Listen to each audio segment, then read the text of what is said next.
Alan Dershowitz is saying the Epstein files are indeed being suppressed, that we've got some major action, major players that are being protected, politicians, famous people, you name it, they're in there. Just giving you the facts. You can draw whatever conclusion you want, but our episode on Epstein got age restricted. His reputation is largely built on taking controversial and often unpopular cases. So let me tell you, I know for a fact documents are being suppressed. And they're being suppressed to protect individuals. I know the names of the individuals. I know why they're being suppressed.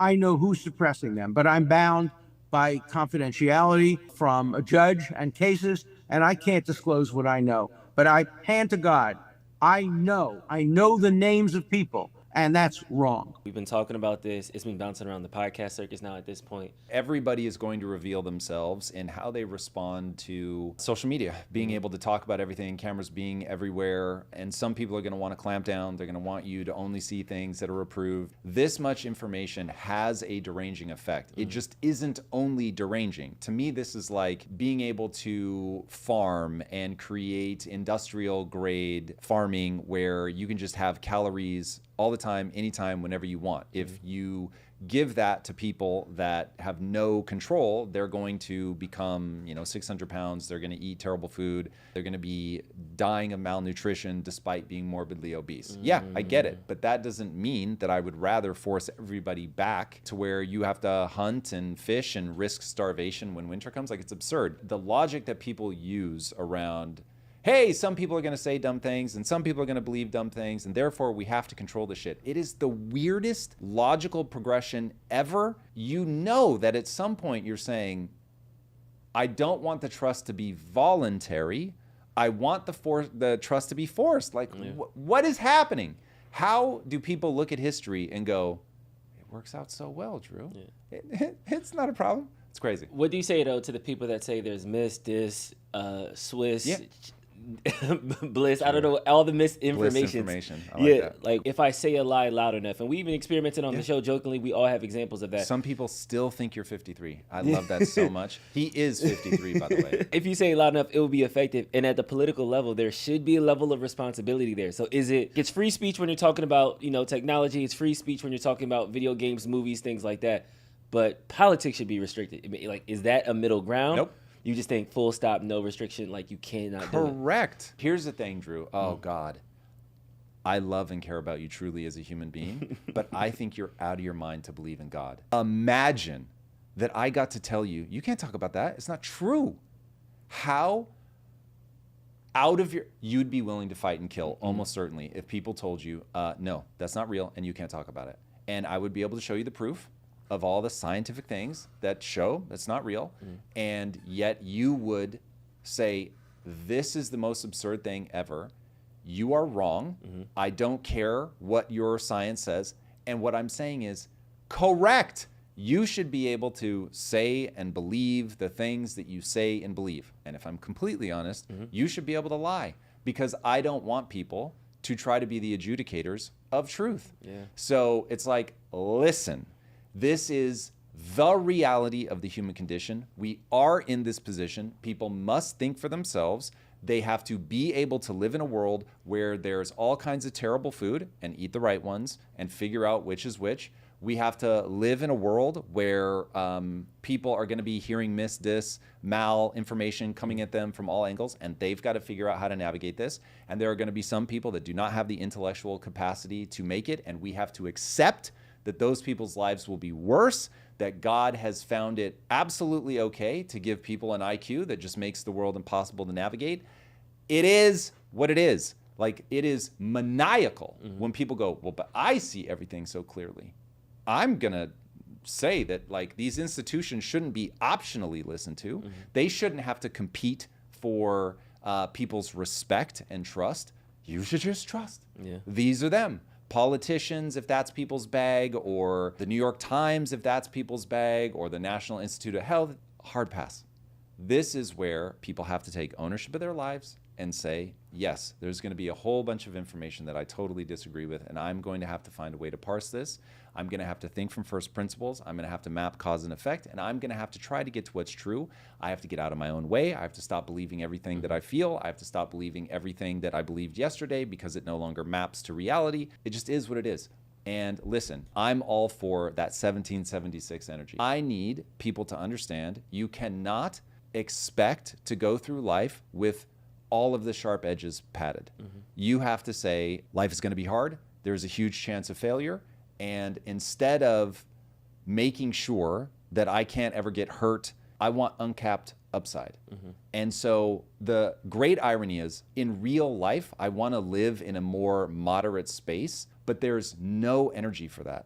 And so I find myself feeling like I've got to like push harder and harder to get people to hear me, because right now all I hear is people clamoring for nobody left behind, nobody can get hurt, we've got to control the information, like it. And I'm talking from well-meaning, really smart people. It is a value system that has already bankrupted this country.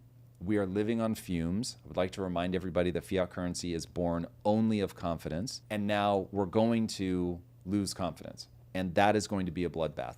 And the only way to pull back from that is you have to go, listen, we want to create the soil. That's what a nation is, in my opinion. We want to create the soil in which people can thrive as much as their drive, intelligence, discipline will allow them to.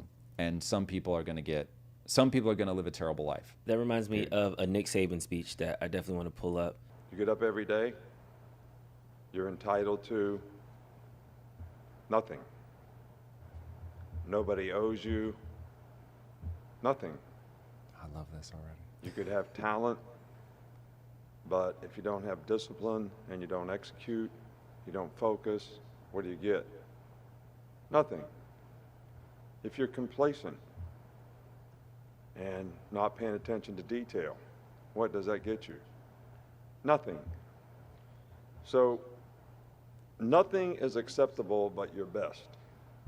So we need to be, everything is determined by what you do and you trying to be your best, so that Literally, you can build on cause and positive effect. performance. So that, and that's the only thing, there should be nothing else, all right, but that. And I like how he just started it off like, you're entitled to nothing. You wake up every day, nobody owes you anything. And the internalization of that, I think, is important. So although I understand the motivations behind a lot of these things about, okay, hey guys, election cycles can swing. There's grave consequences to elections. We have to be careful who we vote for. But that also means do your research. That also means don't get all your information from X. That also means talk to people, get out. So instead of saying, let's put more policing on the actual policies, it should be the other side, the individual stepping up and saying, okay, maybe I do need to understand more information. I need to gather more things, just diversify your sources, whatever it may be. There was a question in the chat that was like, is there any limit? Do you fall on the side like, okay, at least you shouldn't incite violence at the very minimum? Yeah. I'm all for the regulations that we have in effect right now. No direct calls for violence. I should probably go and break out like what the actual things are that the Supreme Court has ruled on. But for the most part, it's a Wild West. Say whatever you think is true. And the problem is we are so bad at identifying what is true that once you give somebody the power to start censoring, blocking, punishing you for, you slide into totalitarianism so fast. And I will forever point people back to Semmelweis, the Hungarian doctor, who I think just epitomizes why you can't do that. And that was just colleagues. That wasn't even the state. And Semmelweis, to speedrun his story, he was a Hungarian doctor that worked in a hospital that was divided into two, so in the same building, same space, and one side of this separate setup had a death rate that was like 5 times higher than the other side. And so he's like, what is going on? And the conclusion that he came to, because this was all tied to women giving birth, and they were just dropping like flies, came up with what we now call germ theory, that people were doing autopsies in the morning and then delivering babies in the afternoon, but they weren't washing. And so he came up with a sanitizing solution, and he made doctors wash their hands, and the birth rate didn't just go down. It absolutely plummeted. Tells all his colleagues, hey, germ theory, wash your hands. And they're all like, nope, you're an idiot. This has nothing to do with us. and he ends up dying penniless and in an insane asylum because they so broke his will. Like they alienated him, told him he was a moron, kicked him out of the hospital, all of this, because they just couldn't accept that they had had anything to do with these deaths. Like the update that required to their sense of self was just too profound. They couldn't do it. The moral of that story is he was right, they were wrong, but it took 20 years of people saying, like, that's not something we can talk about. It's exactly what happened during COVID. It's what happens all the time. People think they know, and they really don't. And so have humility. Like, I know the things that I say most aggressively, I know that they could be wrong. And so I'm always open to finding out that, oh, this thing that was like, this is my hill to die on. And then I find out, oh, okay, you did die on that hill. And then it's like, well, thank God. In reality, that's just a metaphor because I need to be updating my thinking. And life has just taught me that when you update your thinking enough, you can get outcomes that are so desirable that it's worth letting go of the, well, I was right about this. And listen, you're going to hear me do it every now and then. When I'm right about something, I'm going to beat my chest like anybody else. But then I will immediately remind myself, this is so dangerous. Like, do not overinvest. Just because you were right this once, you were going to be wrong so many times. That's how you get rich. Like, I want people to understand that the very thing that has made me successful is my willingness to go, I'm the fool. I'm the one that's wrong. I don't need to point a bunch of fingers at everybody else. This is a me problem. And when you wake up every day and you go, this is a me problem, then it's like, okay, you're staying in control, you're staying disciplined, you're trying to find cause and effect, you're thinking from first principles. Does this violate the laws of physics? If it does, I'm not going to pursue it. If it doesn't, then it's like, okay, this is possible. So am I willing to figure this thing out and go down that road? But inevitably, there's going to be 35 things that are like core to who I am that I'm going to have to realize, oh my God, none of these are true. So for instance, 4 months ago, I would have said, there's no benefit to modern monetary theory except to bankers. Okay, well, doing the research that just isn't true. Okay, so now you're back to the Thomas Sowell thing. It's just trade-offs. If we want the modern monetary system, okay, let me just tell you how and why this goes wrong, what it leads to over and over and over and over and over and over and over. And so instead of me going, oh, like hard money saves everything, it does not save everything. It has its own problems. If I wasn't willing to update my thinking, I would have been like, I have a cool talking point, and I would have just ridden that horse until the world was like, this guy's a fucking idiot. He doesn't listen. But because I want to get even richer, Drew, I need to figure out what's real.